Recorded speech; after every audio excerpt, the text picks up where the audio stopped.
Woo, hope you enjoyed that little musical number. Let's go through the dev update for June 2022 because holy hell is this an amazing update.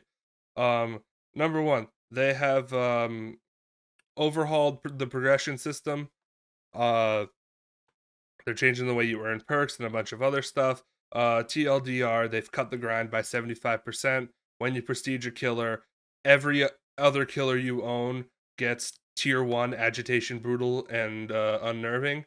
And then if he's prestige 2 or prestige 3, makes everybody available. This is actually a really cool change because it means that, if you prestige your doctor, you're going to get overcharge, overwhelming presence, and monitor on everyone all at once. You don't have to go hunt for it on the blood web, which I think is just going to make like having build variety so much easier, and it's going to really like, regardless of the perk changes that happen that we're going to read below, simply the fact that now more people's killers are going to have access to more perks will generally lend itself to just more diverse builds. So I'm really hyped for that. um Prestige is not going to reset all your shit. If you have prestiged before, you're going to get a little special icon next to your prestige whenever this stuff goes live. Also, prestiges are no longer capped. You're just going to get so basically prestige 1, 2, and 3 unlocks the perks. Prestige 4, 5, and 6 unlock the bloody cosmetics, and any prestiges above that will give you a charm of their perk icon. um and your prestige level gets to be shown off to everybody, which is going to be great. Shrine of Secrets is getting a little changed. It seems like it's just buying a perk on the shrine unlocks it for everybody on the side that perk is relevant to, which is cool, and it'll appear on blood webs. Transitioning to the new system, you get a special prestige icon to show off all the perks and add-ons you lost from prestiging. So that's awesome. And if you have left all your characters at level 50 because you didn't want to prestige because you're smart, they're going to give you they're going to give you prestige levels based on the perk tiers that character has unlocked, which is a little vaguely worded. I think it means that if you have their perks at prestige 3, your survivor or killer will automatically be prestige 3 when the new patch goes live, or it means that prestige 9 because you had 3 tier 3 perks. I think it's the former, not the latter, but don't take my word on that. Also, they're adding matchmaking incentives, which means that if there's too few players on one side of the game, then there will be a blood point incentive to play the other side, which I think is awesome. And with the perk changes that we're going to see below, I think that people are going to actually want to play both sides a lot more now because Survivor is no longer going to be as awful in solo queue, and Killer's not going to be as awful to just play exclusively. So I'm really excited to see what happens with that. In terms of gameplay updates, these are really exciting. Like this patch or this upcoming changes, it's not a patch yet. It's just this dev update has me really looking forward to the future of DBD. Um Generators have been increased by 10 seconds. Gens used to take 80 seconds to complete, now they take 90 seconds to complete, which is just going to make killers' lives a little bit less stressful, but not like oppressively so. And they've kind of nerfed a lot of the slowdown perks, so I think it's going to work out really well. Also, when killers kick a generator, kicking the gen instantly removes 2.5% of the max progress on that gen, which is a small amount, but the fact that kicking a gen actually serves a purpose now, even if survivors just tap it 2 seconds later, is awesome. I just think that rewards killers for, taking the 4 seconds or whatever to kick that. Yeah, so I think that's great. In terms of general killer improvements, they've basically buffed killers across the board by 10%. Breaking walls and pallets is 10% faster. Generators are kicked 10% faster. Hitting somebody recovers 10% faster, and survivors have 10% less of a speed boost, which is only 0.2 seconds, just for the people who are going to get mad about survivors being nerfed in this very small change. That is literally two fractions of a second. Um, yeah, so it's just gonna be overall killers have a little bit of easier lives. Bloodlust also triggers a little bit sooner now. Bloodlust 1 is the same, but Bloodlust 2 and 3 triggered 5 and 10 seconds earlier respectively. Not a big deal really. If you're hitting Bloodlust 2 or 3, you either really hate whatever survivor you're chasing or you're just not really good at the game. So I don't think it's gonna really make that much of a difference. I think it's just going to be that if there's some killer players who really commit to some chase for some reason, they aren't punished a little as hard, which is fair, especially for new players. Camping and tunneling.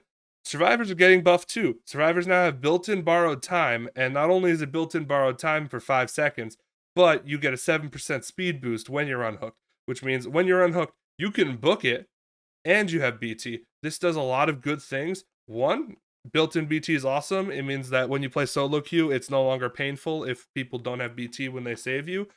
And also, the speed boost means that you can, you will want to run away because you have the speed boost, which means it's going to be harder to body block with BT, which means that unhooking is going to have to be a little bit smarter, which means that I think everybody's going to be less frustrated when there's a situation where somebody hook bombs while a killer's nearby and, stuff happens. I think this is a really good change. I'm as a killer main, I am happy about this change because I think it's going to make the experience of hooking and unhooking and that whole interaction with survivors a lot less painful. Perk changes. Here we go. Meta perks. All right. Barbecue and chili no longer has the blood point thing. We're going to kind of speed through this because I literally just recorded myself talking for like 15 minutes about these perk changes. And I realized that I forgot to actually hit the record button. Yeah, so barbecue and chili no longer gives you a blood point bonus. That's fine. I want to be able to switch my perks out as I see fit. So I think that's great. Hex Ruin. Hex Ruin. The the regression speed is halved now. So now at tier 3, Ruin is only doing 100% reduction on all the gens, which is fine. I think it's not a big deal. Ruin's whole purpose is kind of just to slow the gens down a little, and since gens take a little longer, I think this is a fair change. Also, if somebody dies, Hex Ruin automatically deactivates, which I think is perfectly fine because it sucks when one person dies early because they're bad or the killer tunneled them or whatever. And now you have to contend with fighting the totem, being chased by the killer, and doing a gen. That means all 3 survivors have something they need to be doing, and the second somebody gets hooked, the gens are going to be fucked, basically. So this is an awesome change. I love this, even as a killer man. I think this is fine. Pop Goes the Weasel now only does 20% of the generator's current progress. So before it was 25% of the total progress, which meant that if they did, 60 seconds of the gen, it would do 25% of that, which is like 15 seconds. So it would remove 15 seconds from the gen. With this new change, now it does 20% of the current progress. So if they did 60 seconds worth of charges on a gen, the gen will now lose 20% of 60 seconds, which is what's that? Fuck math. 20% of 60 seconds, which is 1/5 of it. So like I think that's fuck me. I don't know math. Whatever. Point being, Pop is now far less oppressive because it only does damage for the current progress instead of the total, and that damage is lessened overall. So I think that that's going to be great. And it's not going to just eliminate gens with a little progress. Corrupt intervention. Sorry, my throat's getting sore from talking so much. Corrupt intervention now deactivates once a survivor is downed. I think this is a fine change. Corrupt's whole purpose is just to stop survivors from immediately hopping on a gen when the match starts and give the killer a chance to actually start a chase. So I think that's fine. I think it gives the killer a little bit early game pressure without potentially buying them 2 minutes of people just not touching gens. Tinkerer only triggers once per gen now, but because gens take a little longer, killers have a little bit more time to get to the gen before it pops. They still have the undetectable and all that jazz. Noed now reveals itself to survivors when it's active. It starts at a range of 4 meters, and after 30 seconds of being active, Noed will be revealed to any survivor within 24 meters of it. Basically, Noed is going to be easier to find now. You're still going to get that free insta-down probably at the end of the game, but that's fine. Pain Resonance. This one's written a little vaguely because they didn't say if the gen still takes progression damage, but there's no noise notification. The generator sparks upon losing progress, which implies that it will still take the 7% or whatever it is that Pain Resonance does right now, and the survivor touching it will no longer stream. Basically, you can't combo this with Dead Man Switch anymore. I think that's fine. That is a bit of an oppressive strategy on all killers, but some killers like the doctor, people who can make you stream can probably still make use of this. Dead Hard. I sang a song about this in case you didn't listen to the song. Dead Hard provides endurance for 1 second after activated, and there's no distance gain, which means now there's counterplay to it. Like the survivor can like run up to them and like, you know, just M1 them without lunging right into the back, which will probably hit them before they activate Dead Hard, unless they predict the M1 and activate Dead Hard a little bit preemptively.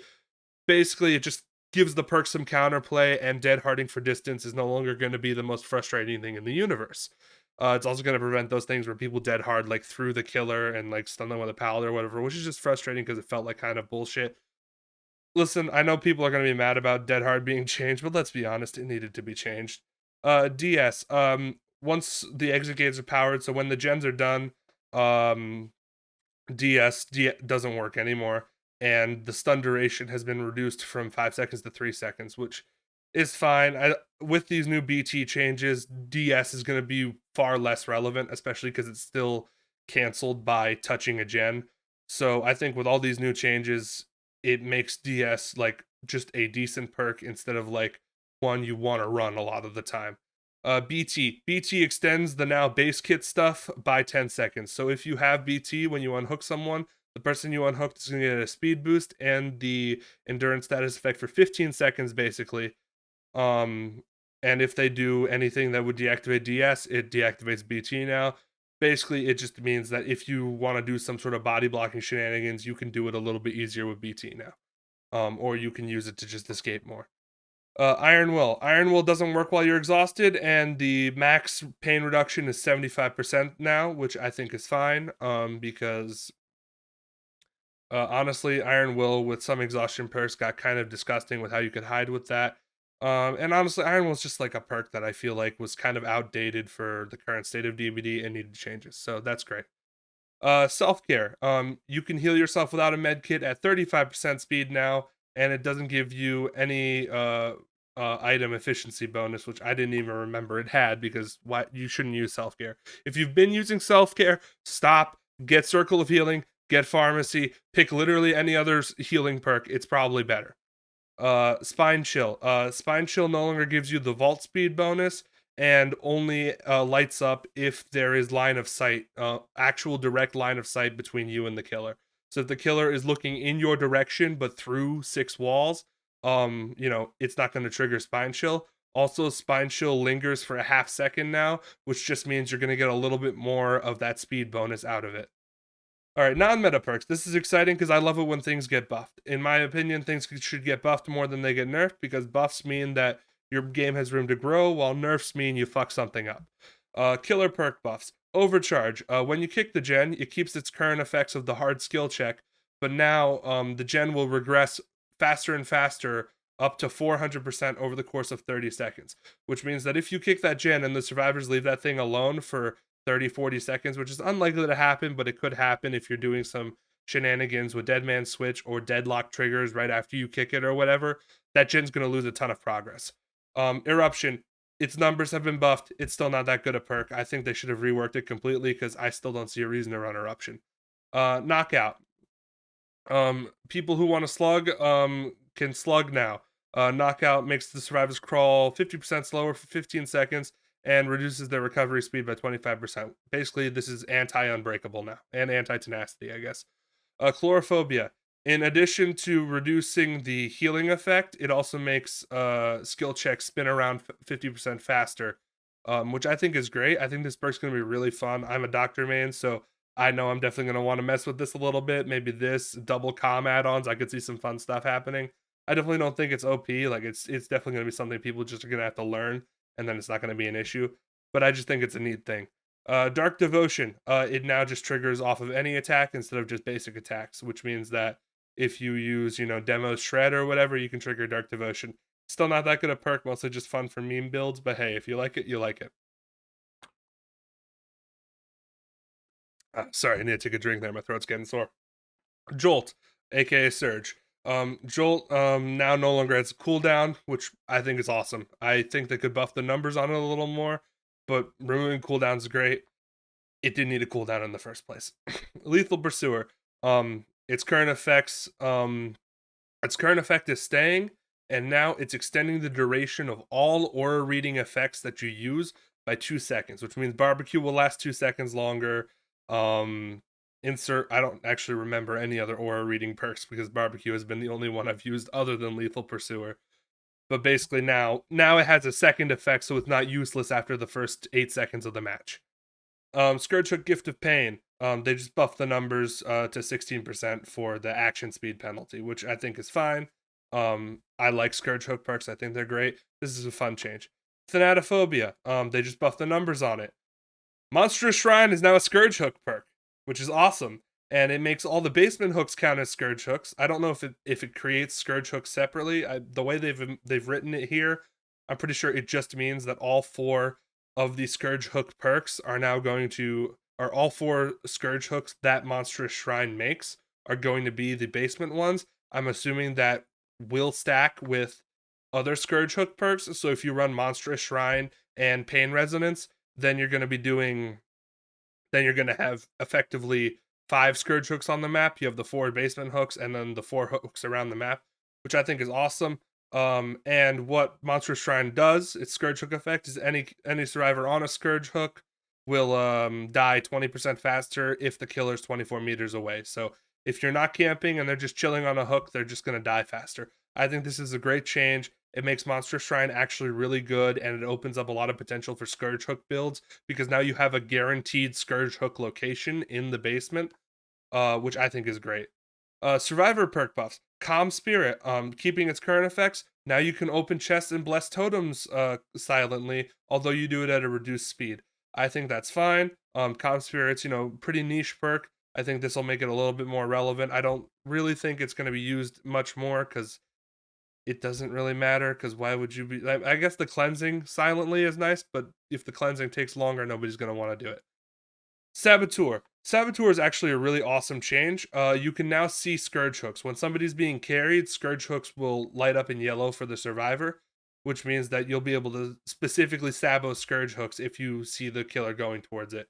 Not that big a change, but I do think it provides a little bit of counterplay to Szk'krrj Hooks, which is fair because of how strong they can be if the RNG is even slightly in the killer's favor.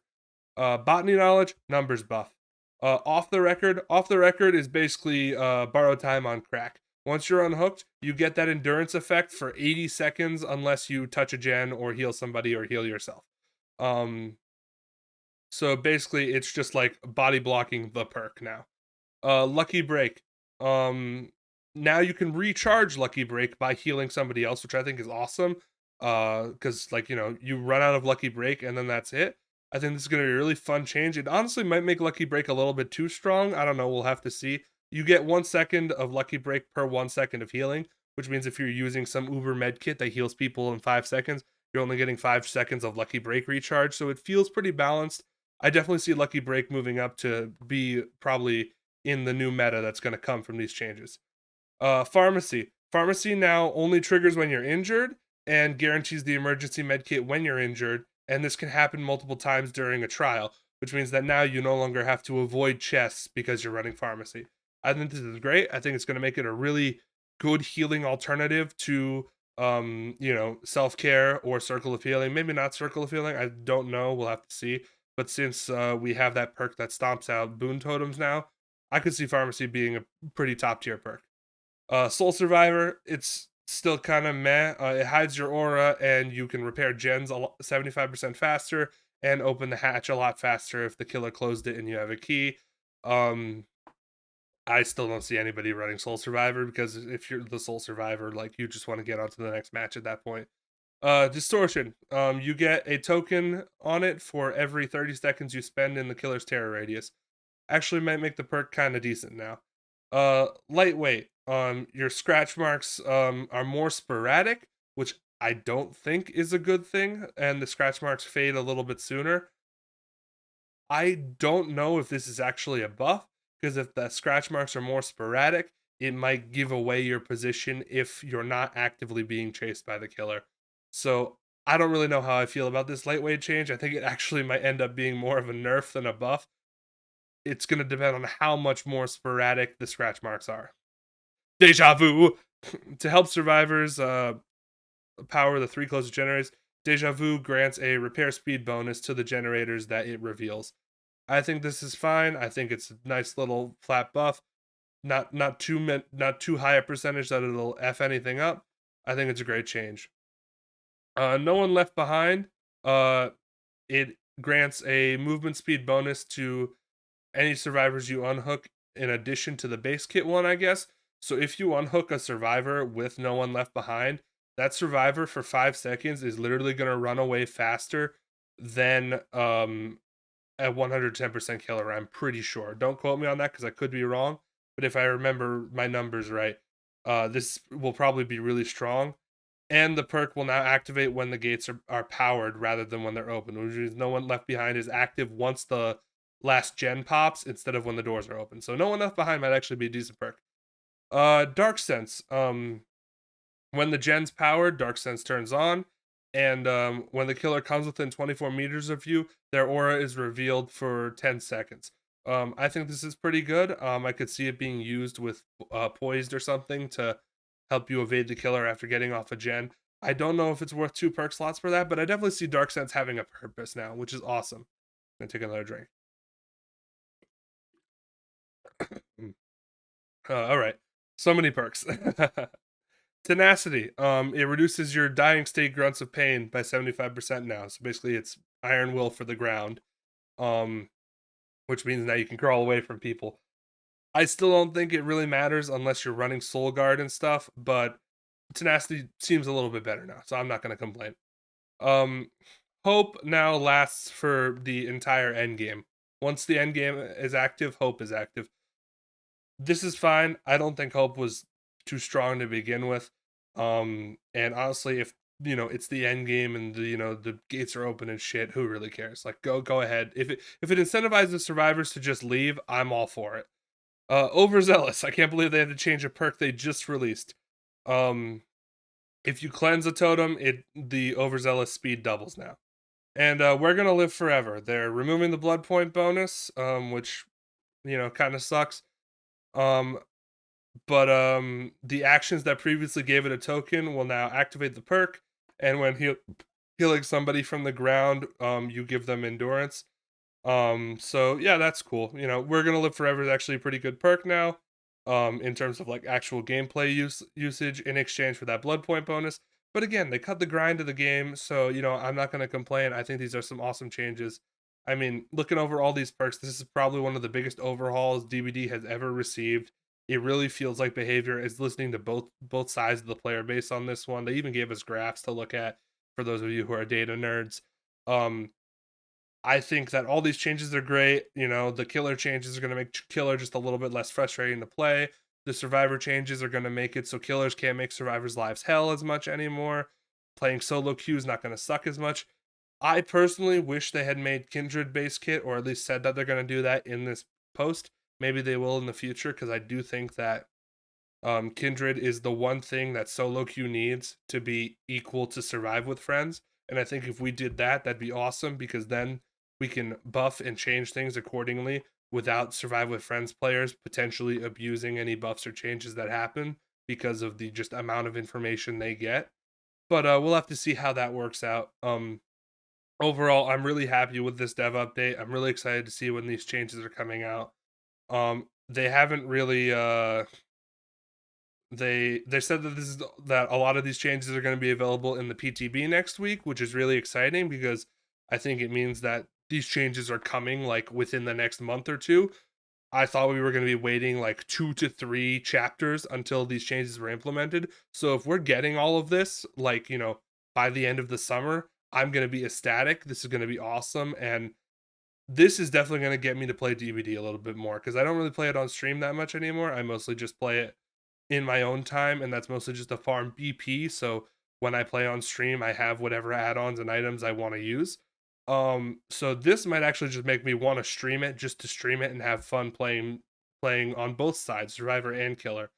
Frankly, the BT built-in BT change alone makes me want to play survivor now, because now I don't have to deal with relying on other people to not just screw me in the game. So yeah, anyways, this is super exciting. Sorry for the long video, but had to go over 39 perks. My eldritch throat is very sore. This video is already 25 minutes long. I think I'll post this and the little dead hard music number separately now. And yeah, thank you all so much for listening to me, if indeed you're still here. And remember to accept your cringe and stay pogers. And remember to like, comment, and subscribe. I always forget that.